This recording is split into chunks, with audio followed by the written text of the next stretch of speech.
Our top story tonight, Knoxville Mayor India Kincannon announcing the Knoxville Police Department will equip officers with body-worn cameras in a few months. We first reported Kincannon and KPD Chief Eve Thomas making the announcement at the City Council meeting last night. The issue here gaining attention from local activists after the officer-involved shooting death of Shanara Philly Feep last August. We showed you the march calling for greater accountability and body cameras. In November, District Attorney General Sharm Allen announcing the shooting was justified, clearing the officer. Joining us now, WATE 6 On Your Side reporter Madison Keevy. Madison, what are leaders saying about this today? Yeah, Lori, well, the DA's office, of course, has already worked with the Knox County Sheriff's Office and the UT Police Department. Both departments use body-worn cameras. So the DA's office is familiar with how the cameras can be used as a tool in investigations. What General Allen says is important to remember as we move forward in these discussions about body cameras is that it doesn't change her office's day-to-day when it comes to investigating, but rather gives prosecutors yet another tool to find the truth. We're seeing what a Knoxville police officer sees from the perspective of his body-worn camera. Bend your leg. These videos taken during a 90-day trial period. 2 officers wearing cameras. One officer's camera independent of the cruiser dash cam, the other officer's camera linked. Just relax. These recordings, the kinds that prosecutors in the district attorney's office use as evidence, they say, if available and relevant. It's part of a larger case. It's always wonderful to have a crime on video, but just because we have it on video doesn't mean that there are not many other pieces of evidence that we will have to bring forward. Also, a judge gets to say whether the video can be used as evidence in a criminal court.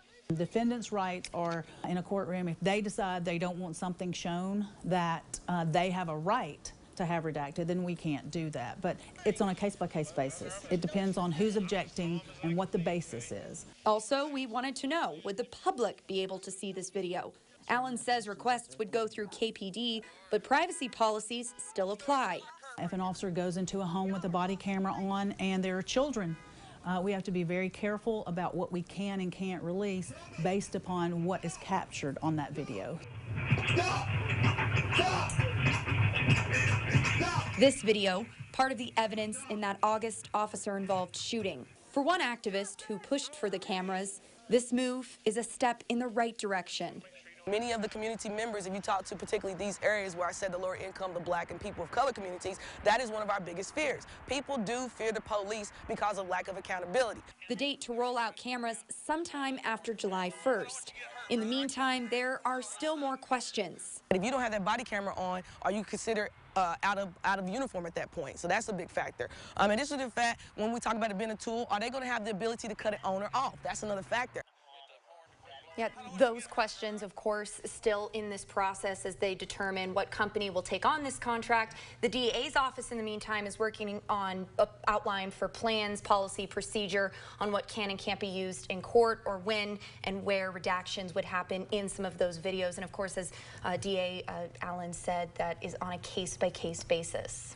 Yeah. So a lot of things that can be worked out between now and then. Absolutely, yeah, but, you know, again, very supportive of that July or beyond date to roll these out. All right, very good. Madison, thank you so much. And the DA says once a contract is signed, how the video will be stored and accessed will be a lot clearer as it depends on the company the city chooses. That makes sense. That's right. And we've also heard from the Fraternal Order of Police president. He says the group is in support of body cameras, says it's similar to in-car dash cams that they've been using for about 2 decades.